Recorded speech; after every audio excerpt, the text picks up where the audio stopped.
Ce programme vous est présenté par le ministère Arc en Christ.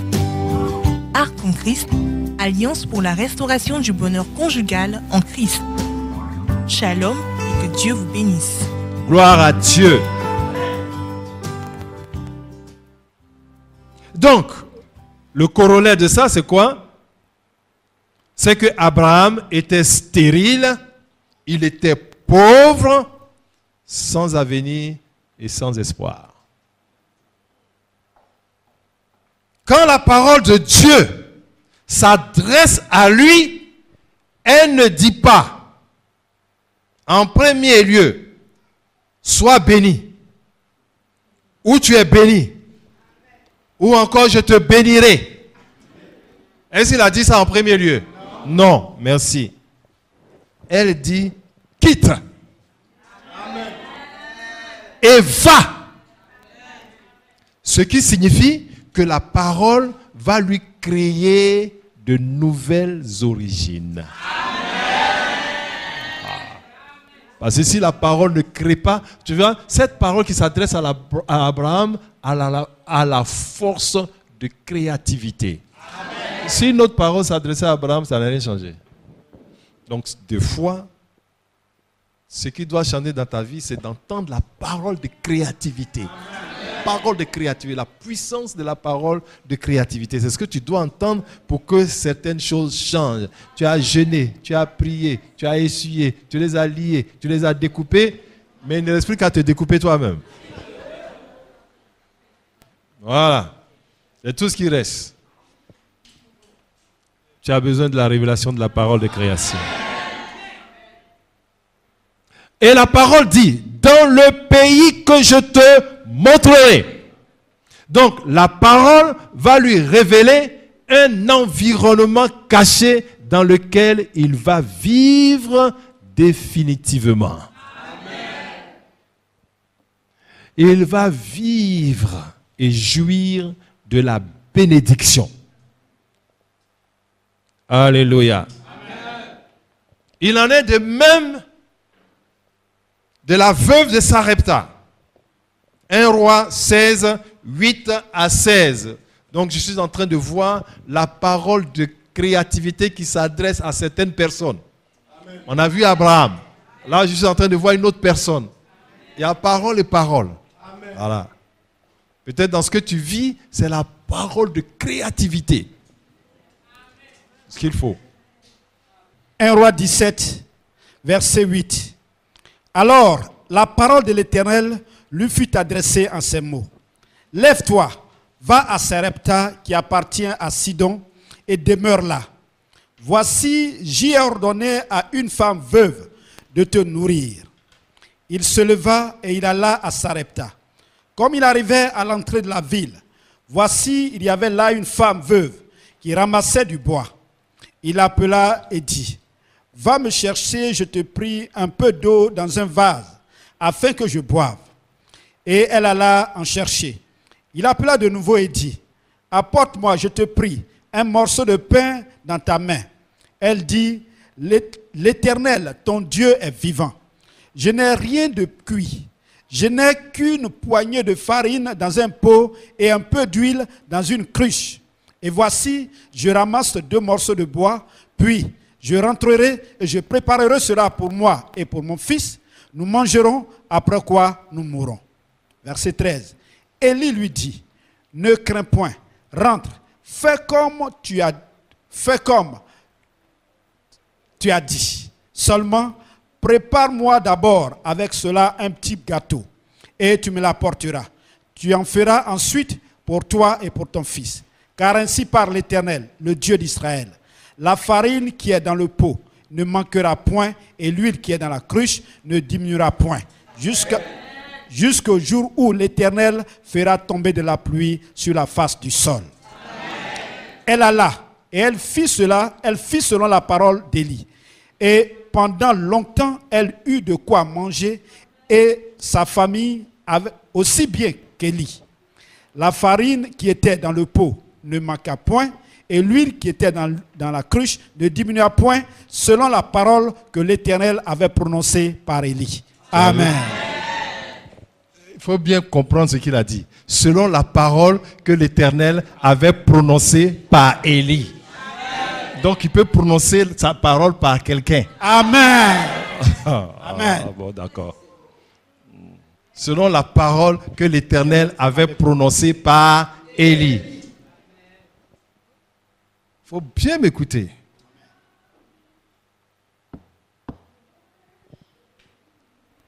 Écoute ceci. Élie sait quel genre de parole Dieu lui a donné.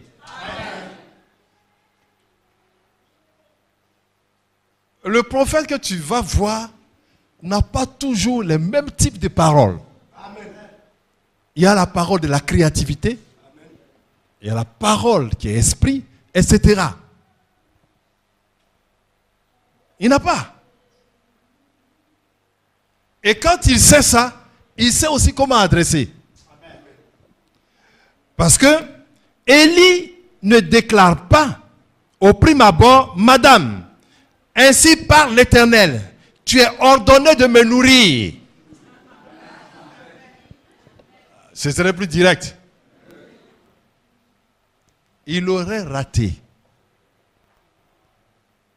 Gloire à Dieu. Et pourquoi il aurait raté? Parce que la cible de la parole, ce n'est pas la femme. Mais plutôt le pot. Le pot et la farine. Tu as dit, là. Gloire à Dieu. Donc, ton est bien haut. Parce qu'il y a beaucoup qui ont loupé des choses. Il y a la famine. Il y a des difficultés. Il n'y a pas d'eau. Il n'y a pas à manger aussi. Et Dieu dit, j'ai ordonné à une femme veuve de te nourrir. Alléluia. Amen. Élie s'en va, il n'a pas pitié de la femme parce que la parole ne s'adresse pas à elle, mais au pot de farine, au pot de farine. Il y a des paroles que tu as adressées comme ça. Gloire à Dieu. Au verset 10, qu'est-ce qu'il dit? Lis le verset 10, je vois. Verset 10. Il se leva et il alla à Sarepta. Comme il arrivait à l'entrée de la ville, voici, il y avait là une femme veuve qui ramassait du bois. Il appela et dit, va me chercher, je te prie, un peu d'eau dans un vase afin que je boive. Voilà. Il a ciblé quoi? Va me chercher de l'eau. Ensuite, qu'est-ce qu'il dit encore? Verset 11. Oui. Et elle alla en chercher. Il appela de nouveau et dit, apporte-moi, je te prie, un morceau de pain dans la main. Voilà. Il y a des situations où tu as maudit jusqu'à pour rien. Et il faut envoyer la parole à la cible. La cible. Alléluia. Amen. Apporte-moi un peu de farine. Apporte-moi de l'eau. La parole s'adresse à la situation. Et en vérité, la femme a mangé. C'est pas ça? Élie aussi a mangé. Je dis, madame, ainsi par l'Éternel, tu as été ordonné de me nourrir. Il dit, pardon. Elle va commencer à dire, j'ai perdu mon mari. C'est qu'elle a fait ça encore.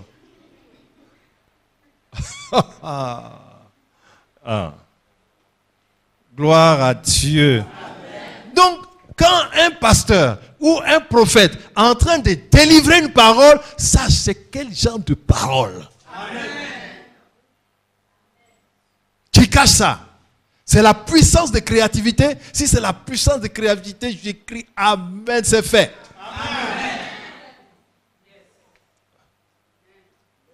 Amen. Toute prophétie est bonne. Gloire à Dieu. Amen. Dieu peut même cacher aussi au prophète ce qu'il veut faire. Donc il attend que ses enfants aient la foi. Ouais. On retrouve la même chose dans Jean 4, 5 à 19. On va lire quelques passages, quelques versets rapidement. Jean 4, 5 à 19. Il arriva dans une ville de Samarie nommée Sichar, près du champ que Jacob avait donné à Joseph son fils. Là se trouvait le puits de Jacob. Jésus, fatigué du voyage, était assis au bord du puits. C'était environ la 6e heure. Une femme de Samarie vint puiser de l'eau. Jésus lui dit, « Donne-moi à boire. » Car ses disciples étaient allés à la ville pour acheter des vivres. La femme samaritaine lui dit, Comment toi qui es juif me demandes-tu à boire à moi qui suis une femme samaritaine? Très bien. Jésus ne savait-il pas que juifs et samaritains ne se parlent pas? Qu'ils n'ont pas de relation? Il ne sait pas? Il sait? D'accord. Mais c'est justement là où il frappe. Amen. Ouais. Parce qu'il y a un problème dans la vie relationnelle de cette femme. Amen. Un problème. Elle s'est tissé un réseau relationnel d'hommes pour entretenir sa vie. Donc,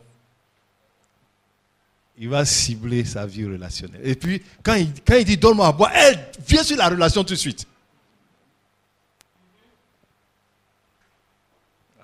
Alléluia. Gloire à Dieu. Amen. Continuons, tu vas voir. Les Juifs, en effet, n'ont pas de relation avec les Samaritains. Jésus lui répondit, si tu connaissais le don de Dieu, et qui est celui qui te dit, donne-moi à boire, tu lui aurais toi-même demandé à boire, et il t'aurait donné de l'eau vive. Si tu connaissais la personne qui te parle, tu allais tisser une relation avec elle. Amen. Et puis tu allais abandonner les autres là. C'est là où c'est là. Derrière, dans notre conversation, il y a la parole. Amen. Toi, tu parles, ce sont des mots seulement. Mais dedans, là, la parole de Dieu est là-dedans. Elle parle. Amen, amen. Continuons. Verset 11. Seigneur, lui dit la femme, tu n'as rien pour puiser et le puits est profond. D'où aurais-tu donc cette eau vive? Attends, les Juifs qui ne parlent pas des Samaritains, là. Comment toi, tu commences, tu sais déjà réglé. Seigneur, donc le monsieur est devenu intéressant.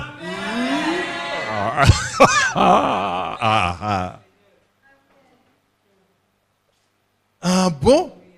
Le monsieur est intéressant.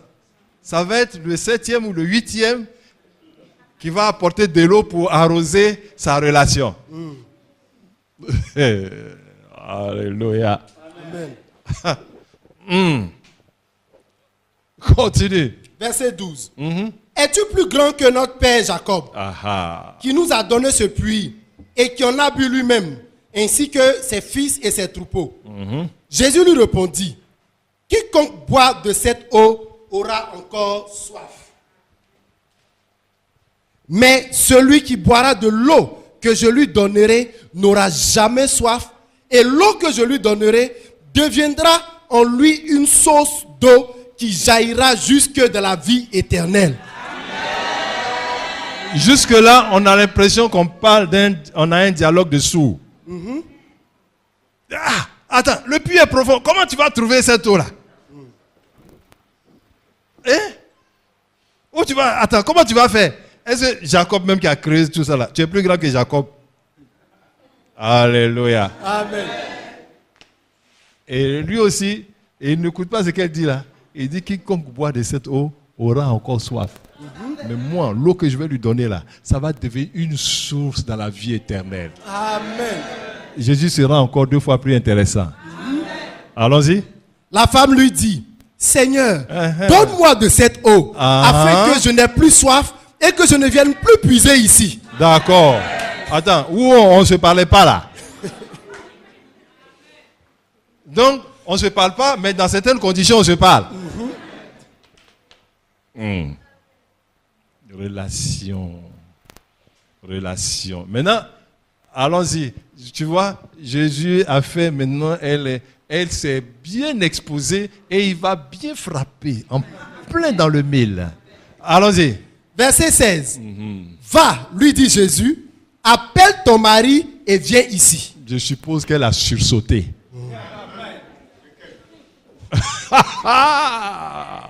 Gloire à Dieu. Amen. Bien-aimé, tu vois, souvent pour que la parole atteigne sa cible dans ta vie, regarde les tournures qu'on est obligé de prendre.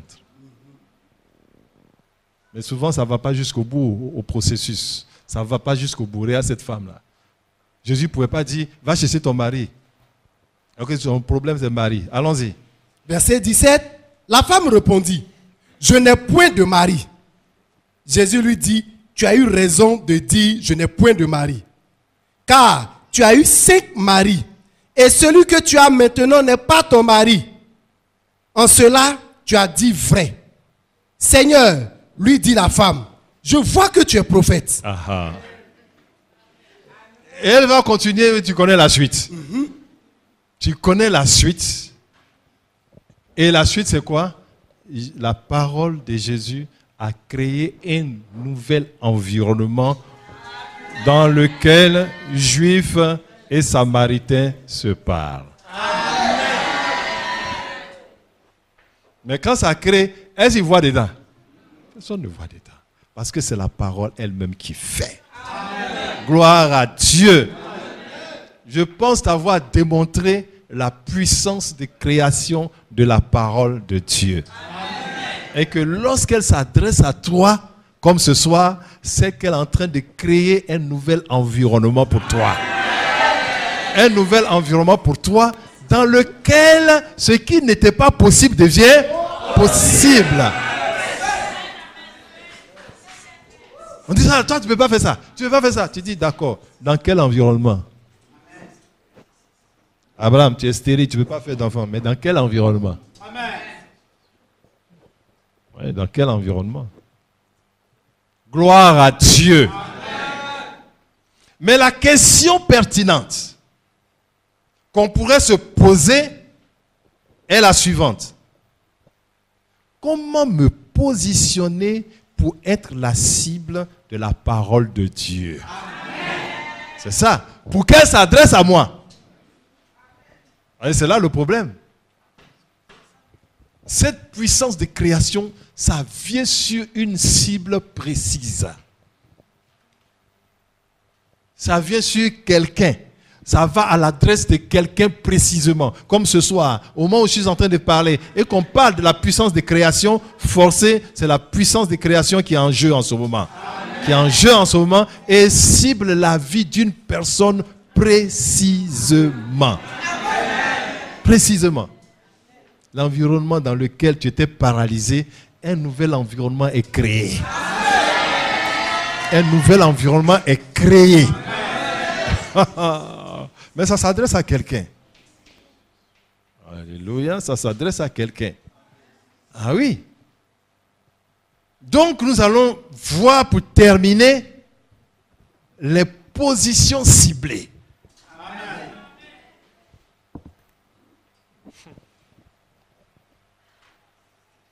Je peux aller à l'église pendant 20 ans sans que la parole me cible. Je veux être la cible de la parole. Amen. Je veux que la parole s'adresse à moi. Amen. Je veux que la parole vienne comme une flèche et me frappe. Amen. En pleine poitrine. Amen. La flèche de la parole ne tue pas, mais ça donne la vie. Amen. C'est ça la différence. Donc, qui veut ouvrir sa poitrine pour que la flèche de la parole vienne? Ça signifie que tu as compris. C'est tout ce que je voulais voir. Et tu as compris.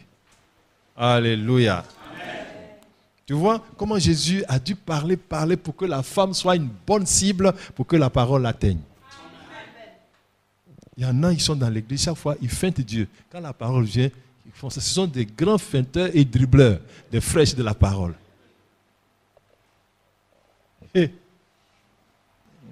Un jour, ça va te coincer.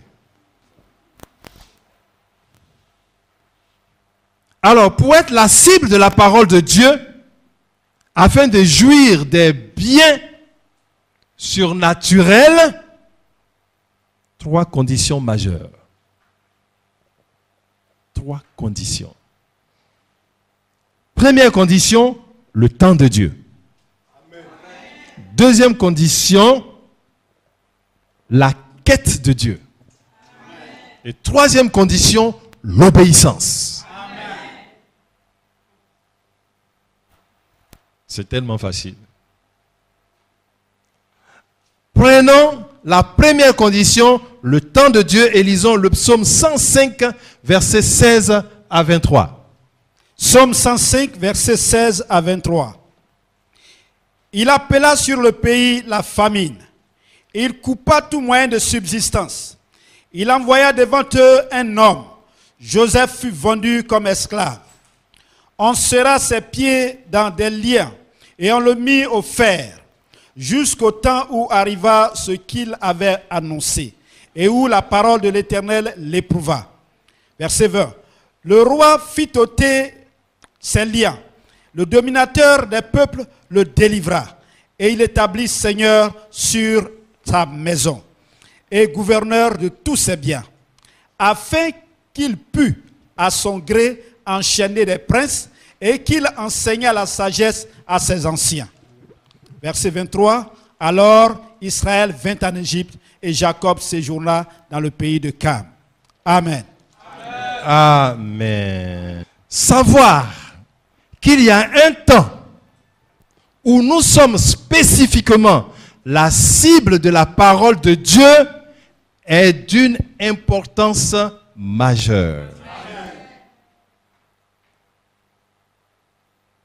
Savoir qu'il y a un temps de Dieu, où nous sommes spécifiquement la cible de la parole de Dieu est d'une importance capitale. Amen.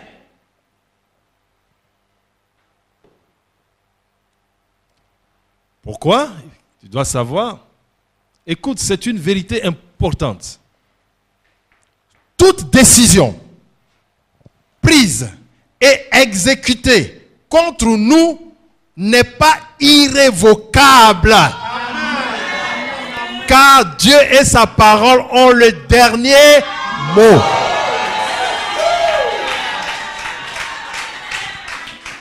Je vais loin. Même si on t'a tué et qu'on t'a enterré et que la parole n'a encore rien dit, rien n'est terminé.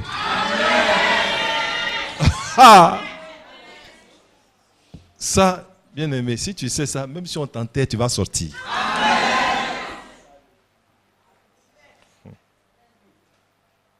Ça, je veux dire que, en fait, c'est ton ignorance de la parole de Dieu qui te condamne. Non, rien ne peut te condamner. La parole de Dieu dit que Lazare était enterré.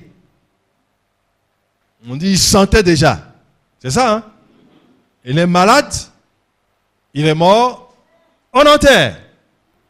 C'est une décision irrévocable sur la terre des hommes. Mais heureusement, il y a la parole sur la terre. Bien-aimé, dans peu de temps, ça va être difficile d'enterrer des gens. Parce que la création, la puissance de la création va se manifester dans tous les sens. Et tu n'auras pas besoin de courir derrière un prophète. Parce que tu vas courir derrière la parole. Parce que Dieu va se glorifier d'une manière extraordinaire. Et c'est ce que nous attendons tous. Gloire à Dieu. Enterré. Et Jésus essayait de dire à Marthe, je suis la résurrection et la vie. Alors, si quelqu'un, je paraphrase, croit en moi et qu'il meurt, il vivra. Et si quelqu'un vit et croit en moi, il ne mourra jamais. Écoute, ce n'est pas toi qui as dit, donc reste tranquille. Amen. La personne qui a prononcé ça a le pouvoir. N'oublie pas, on lui a demandé, pourquoi tu oses dire que tes péchés sont pardonnés? C'est le même qui dit ça. Jean 8, 51, c'est une parole que j'aime. Celui qui vit et croit en moi ne mourra jamais. Si quelqu'un garde ma parole, il ne connaîtra jamais la mort. Amen. On ne trouve ça dans aucune religion. Hein. Celui qui dit ça, mais on va l'enterrer. Nous, on a enterré celui qui a dit ça. Amen. Mais avant de partir, il a dit 3 jours. Attends, moi, j'ai jamais vu ça. Quelqu'un, il meurt, il dit je vais mourir, puis 3 jours, je vais revenir. Donc, ça, si vous trouvez une religion, on peut dire ça, qu'il se lève et qu'il dit ça, et puis on va voir. Parce que si sa parole sort, le monde a déjà accepté. Attends, quand sa parole sort, la mort même a accepté ça déjà. Donc, nous, ce que Dieu veuille là, c'est déjà réglé. C'est sur la mort, les faits là, c'est eux. La mer doit accepter. Le soleil doit accepter. Voilà. Sinon, lui, il a déjà accepté qu'il n'y a pas quelque chose au-dessus de sa parole. Et donc, lorsqu'il est parti au tombeau, parce qu'il ose aller au tombeau parce que ce n'est pas irrévocable. Amen. Jésus peut venir vers toi parce que ce n'est pas terminé. Il doit venir vers toi. Invoque-le encore. Pourquoi tu dois l'invoquer? Parce que ce n'est pas terminé. Il a le dernier mot. Et il dit, allons-y, ôtez la pierre. Il m'a dit, sans déjà dit, attention, ne t'ai-je pas dit que si tu crois, tu... Si elle croit, elle va voir. Mais lui, quand il dit, ça vient. Voilà. Donc, si tu crois, tu verras. Parce que si tu crois, tu vas me laisser dire. C'est tout. C'est pas toi qui fais le travail. Tu me laisses dire. Laisse-moi dire. Lazare, sors. Ce qui me plaît, celui-là, on dit, et le mort. Et le mort sorti. C'est-à-dire que la mort même a soulevé le monsieur pour venir dehors. Aïe, aïe, aïe, aïe, aïe, aïe, aïe, aïe.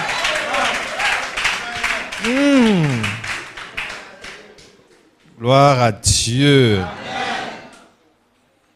Mais c'est ce que tu dois accepter toi-même dans ton cœur. Quand la mort accepte, pourquoi toi, le vivant, tu n'acceptes pas? Tu vois? La situation de Joseph était irrévocable pour ses frères. Et ils l'ont saisi, loin de son père. Et ils l'ont jeté dans un puits. Ils veulent faire la chose qui soit une décision irrévocable, c'est-à-dire on ne peut pas changer sa situation. Après, ils ont regardé et dit, oh, ça là même, ça va nous créer des problèmes, on va dire, il est mort, tout ça. On va le vendre. De vent comme esclave dans ces temps-là. Oh, ça. Et puis encore en Égypte. Ça, toi, tu sais que Abana. Gloire à Dieu. Amen. Mais Joseph sait. Joseph sait que la parole de Dieu a le dernier mot. Comment je sais que Joseph sait?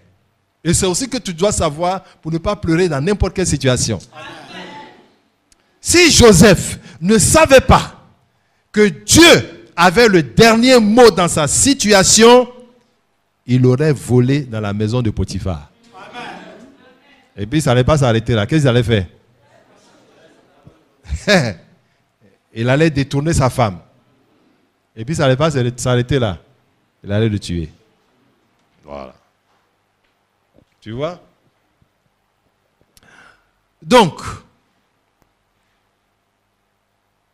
toute la puissance satanique et la horde des démons ne peuvent pas triompher de toi quand tu sais qu'il y a un temps marqué où l'œuvre de Dieu te sera révélée. Qu'est-ce que j'ai dit? Toute la puissance satanique et la horde des démons ne pourront pas triompher de toi quand tu sais qu'il y a un temps de Dieu où la parole te sera adressée. On amen n'a pas de foi. C'est pas que je regarde comme pourquoi Satan est fort, pourquoi la chose dure. J'attends le temps où la parole me sera adressée. Nombre 23, 23. Nombre 23, verset 23. Et Genèse 13, 5 à 13. L'enchantement ne peut rien contre Jacob, ni la divination contre Israël. Autant marqué, il sera dit à Jacob et à Israël, quelle est l'œuvre de Dieu. Amen. Gloire à Dieu. Amen. Que le féticheur t'attache, il n'y a pas de problème. Puis Dieu permet qu'il t'attache d'ailleurs. Que le féticheur ou le sorcier t'embête, qui te contrarie, qui te jette, qui te piétine, qui prenne ton pied pour aller attacher, c'est pas moi, un fromager quelque part. Alléluia. Qu'il fasse tout ça. Mais le jour où tu sais qu'il y a pour toi un temps marqué, le fait même de le savoir, le temps n'est même pas encore arrivé, mais le fait même de savoir fait qu'ils sont paralysés. Oui. Ils sont bloqués, ils ne peuvent pas aller au-delà d'une certaine limite. Quand tu sais ça,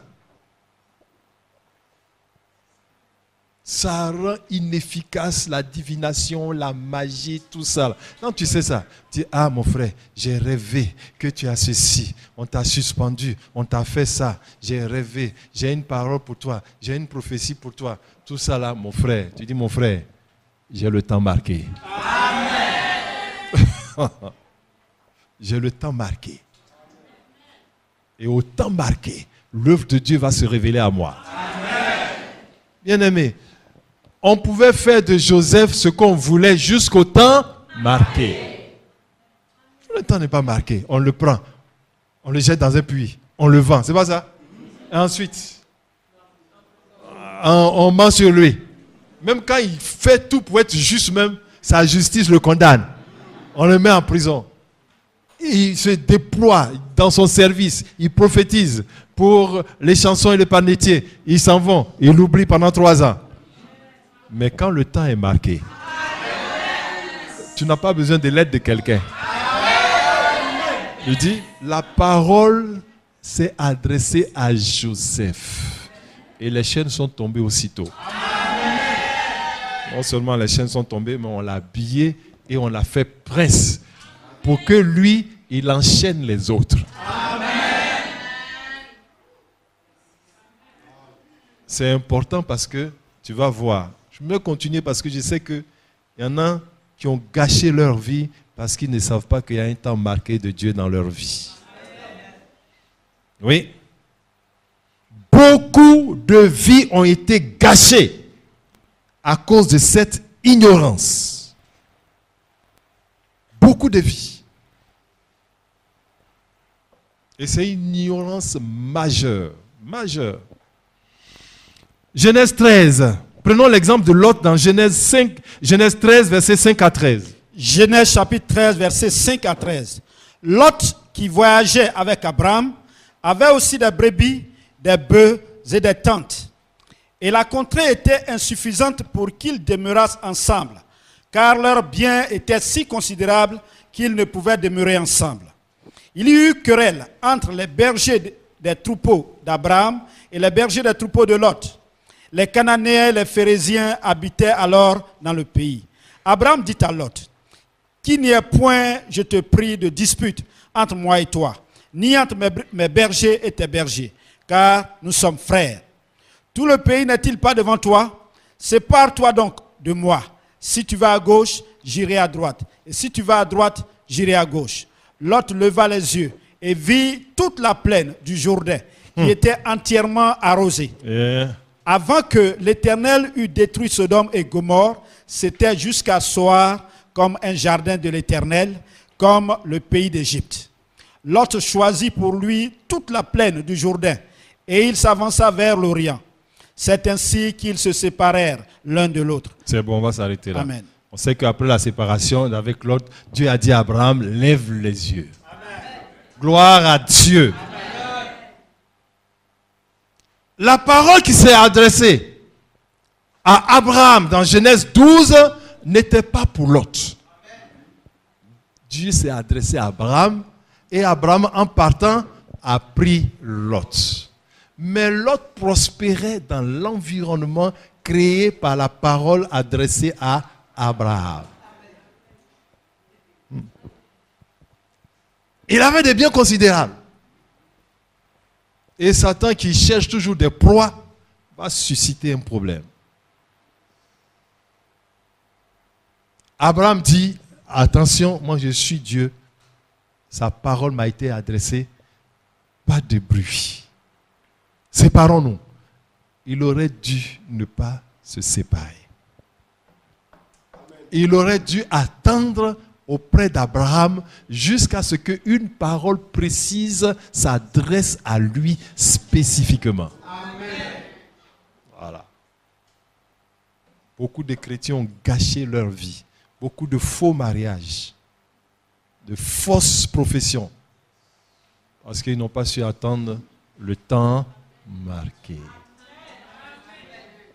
Ouais. Vous savez comment Lot a fini? Et plusieurs choses nous montrent que Dieu avait une parole pour Lot. Il fallait qu'il attende. D'abord, l'Écriture l'appelle comme Lot le juste. On voit ça dans 2 Pierre 2, verset 7. On ne va pas lire ça, vous prenez ça. Lot le juste. Et la Bible dit que son cœur de juste était tourmenté quand il voyait les choses à Sodome et Gomorrhe. Dieu avait une parole pour Lot. Parce que même dans la conquête, Dieu ne permettait pas. Tu vois, même ça. Ces filles qui ont fait l'inceste avec lui, qui ont eu leur territoire, les Moabites et les Ammonites, Dieu ne voulait pas que Israël prenne possession des territoires de Lot. Amen. Bien-aimé, Dieu te considère plus que tu ne penses. Amen. Ah! Et si tu ne sais pas attendre, tu vas gâcher ta vie. C'est ton problème. Tu vas gâcher ta vie. C'est une chose que tu es toujours en train de lutter à droite et à gauche. Tu es contre tout le monde. Quand ça ne marche pas, ça marche. Reste tranquille. Joseph voulait que les chansons le sortent de prison. Et ça a marché. Jusqu'à ce que, quand la parole est venue, comme disent les gens d'Adjamé, c'est propre. Propre. Alléluia. Ah, quand on écoute nos messages, il faut qu'ils comprennent qu'on a Adjamé ici à Abidjan. Alléluia. Gloire à Dieu. Amen. Prenez Nombre 11, 28 et Nombre 27 à 18, on ne va pas lire. Parce que c'est la même chose entre Josué et Moïse. Ce n'est pas Dieu qui a appelé Josué. Josué était l'aide de Moïse. Et il le suivait partout. Mais à cause de sa fidélité auprès de Moïse, une parole spécifique est venue près de lui. Il a remplacé Moïse, oui ou non? Voilà. Et c'est Josué qui va faire entrer. Parce que Josué a su attendre. Et quand il va faire entrer, Dieu dit que les paroles de cette loi ne s'éloignent pas de ta bouche. Parce que la conquête qu'on va faire là, c'est la puissance de la création. Amen. Ah oui. On va créer. On va créer des conditions où les murs de Jéricho vont tomber d'une manière extraordinaire sans combat. Amen. Alléluia. Amen. Je vais terminer, je suis obligé de terminer comme il y en a qui viennent de loin. Mais je n'ai pas fini cet enseignement. Or, j'aurais voulu finir pour commencer autre chose la semaine prochaine. On va s'arrêter là quand même. Et je termine par l'exemple de Sarah.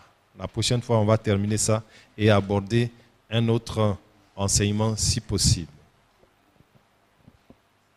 Genèse 16, 1 à 8. Genèse 16, verset 1 à 8, je lis. Sarai, femme d'Abraham, ne lui avait point donné d'enfant. Elle avait une servante égyptienne nommée Agar. Et Sarai dit à Abraham, voici, l'Éternel m'a rendu stérile. Viens, je te prie, vers ma servante. Peut-être aurais-je par elle des enfants. Abraham écouta la voix de Sarai. Alors Sarai, femme d'Abraham, prit Agar, l'Égyptienne, sa servante, et la donna pour femme à Abraham, son mari, après qu'Abraham eut habité 10 années dans le pays de Canaan. Il alla vers Agar, et elle devint enceinte. Quand elle se vit enceinte, elle regarda sa maîtresse avec mépris. Et Sarah dit à Abraham, l'outrage qui m'est fait retombe sur toi. J'ai mis ma servante dans ton sein, et quand elle a vu qu'elle était enceinte, elle m'a regardé avec mépris. Que l'Éternel soit juge entre moi et toi. Verset 6. Abraham répondit à Sarai, voici, ta servante est en ton pouvoir. Agis à son égard comme tu le trouveras bon. Alors Sarai la maltraita et Agar s'enfuit loin d'elle. L'ange de l'Éternel... Verset 8. Verset 8. Il dit, Agar, servante de Sarai, d'où viens-tu et où vas-tu? C'est bon. Gloire à Dieu. Amen. Si Sarai savait que son Isaac était programmé, aurait-elle donné sa servante?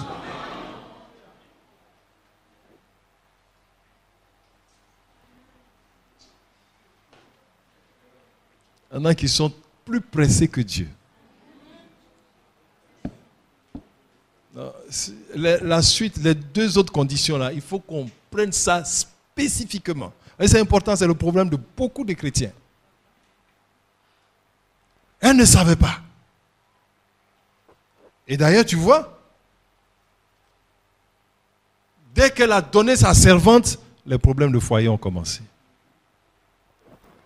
Elle ne savait pas que sa stérilité n'était pas le fait d'une infécondité, mais un temps marqué qui n'était pas arrivé. Amen. Une parole de Dieu qui doit s'adresser spécifiquement à elle, qui n'était pas encore manifestée. Vous n'avez pas encore vu les autres conditions, mais bien aimé, je peux te dire que Dieu a programmé sur tous les êtres humains une parole spécifique. Amen. On verra ça la prochaine fois. Il n'y a pas une personne sur la terre là. Mais ce qui est sûr, c'est qu'il y a beaucoup qui ratent ça.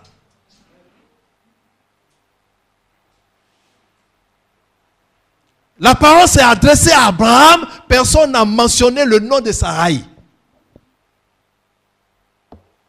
Mais ça ne veut pas dire que Dieu l'a oublié. C'est Abraham, Abraham vient.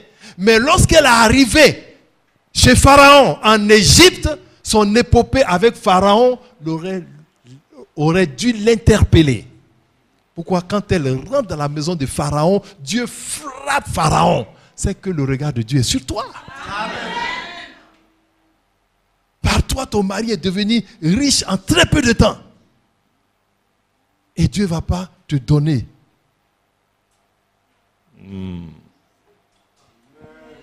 Gloire à Dieu. Il y a des choses dans ta vie qui doivent annoncer qu'il y a une parole qui m'attend. Il y a une parole qui m'attend. Il y a des choses de Dieu qui se passent dans ta vie et qui doivent t'apprêter pour dire, ah, il y a une parole qui m'attend.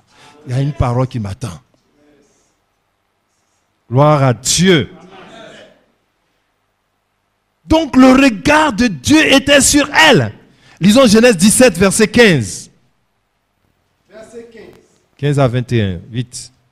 Dieu dit à Abraham, tu ne donneras plus à Sarai ta femme le nom de Sarai, mais son nom sera Sarah.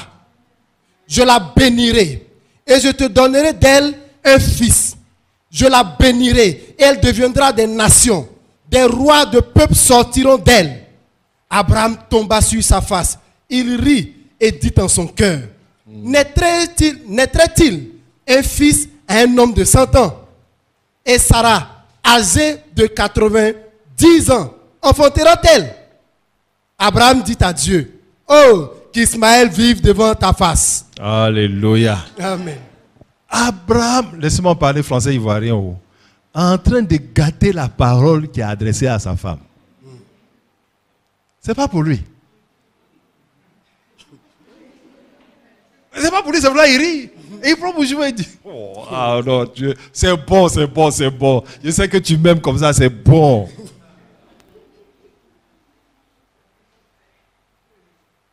Ma seule prière, qu'Ismaël vive. Hein? Dieu mentionne spécifiquement le nom de Sarah à son mari en disant, tu ne vas plus l'appeler comme ça. Il y a une ordonnance Amen. Sur le mari pour changer ton nom. Et c'est l'enfant qui va tarder.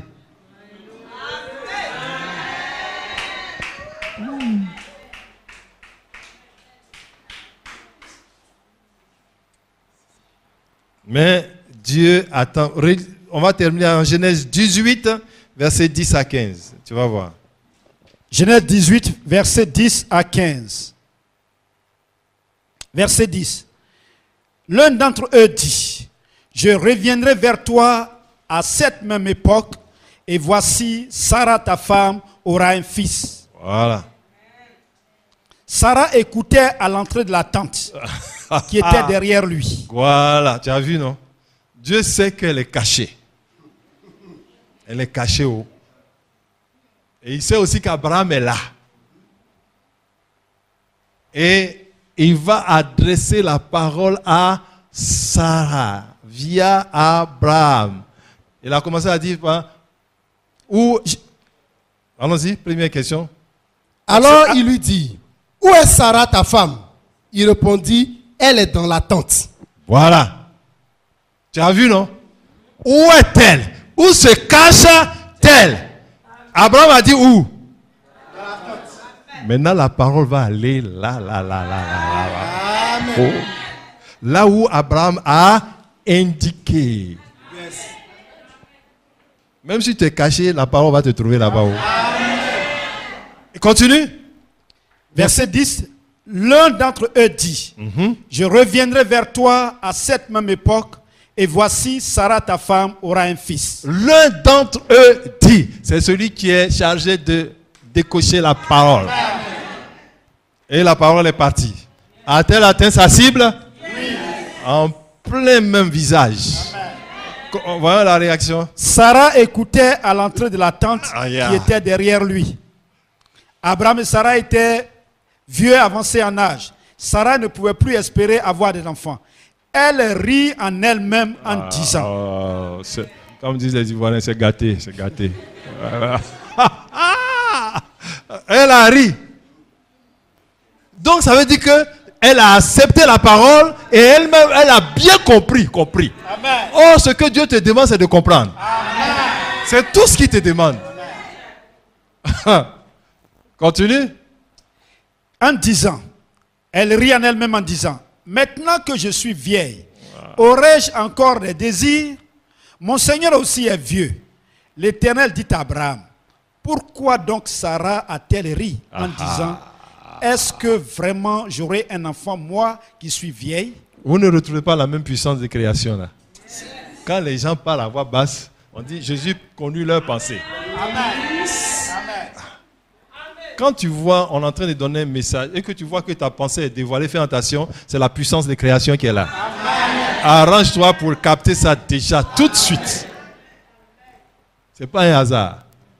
Continue. Y a-t-il rien qui soit étonnant de la part de l'Éternel?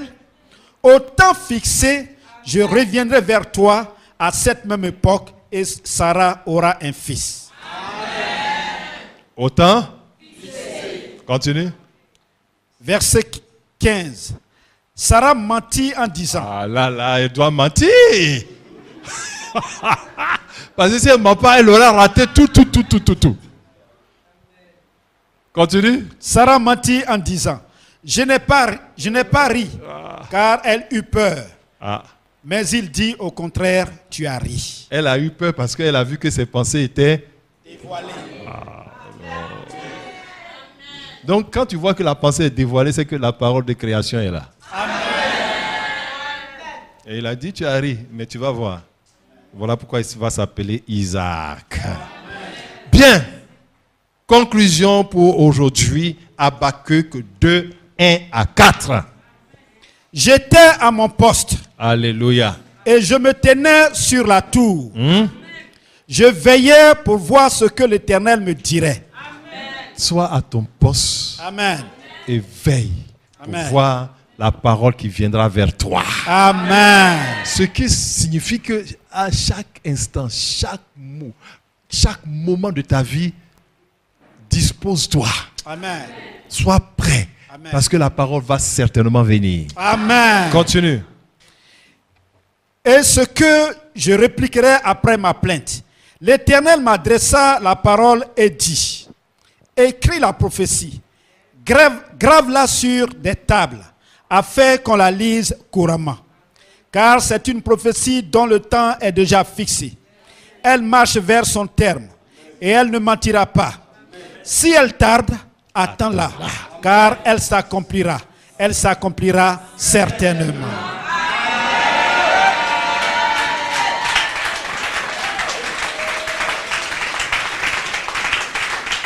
Bien. Maintenant, ce qu'on fait, c'est que on attend que la parole soit prononcée. Et quand c'est prononcé, maintenant, on veille pour qu'elle s'accomplisse. Si tu veilles pour l'accomplissement, veille plutôt pour la révélation. Amen. Parce que si tu as raté la révélation, tu as raté l'accomplissement. Amen. Ouais. C'est comme ça, beaucoup disent, ah, la parole qu'on a déclarée, ce n'est même pas pour toi. Ça ne t'a pas ciblé. Aujourd'hui, dispose ton cœur. Dispose ta pensée. Et les dispositions pour attendre la parole spécifique de Dieu. Amen.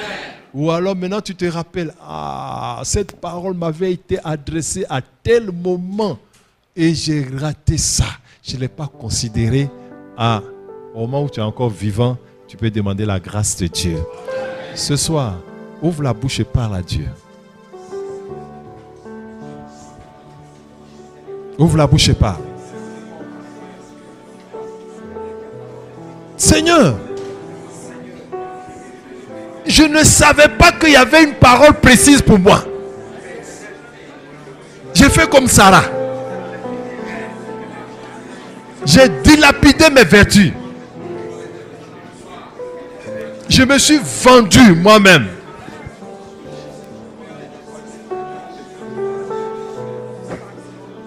J'ai gâché mon avenir. À toi, toutes choses sont possibles, Seigneur. Je me répands, je me répands, je me répands. Je me répands. Parce que j'ai cru que tu m'avais abandonné, que ton regard n'était pas sur moi. Je me répands, oh Dieu, je me répands. Vous avez été édifié par ce message? Vous voulez de plus amples informations? N'hésitez surtout pas à nous contacter au numéro suivant 02 02 10 17 08 35 27 38. Shalom et que Dieu vous bénisse.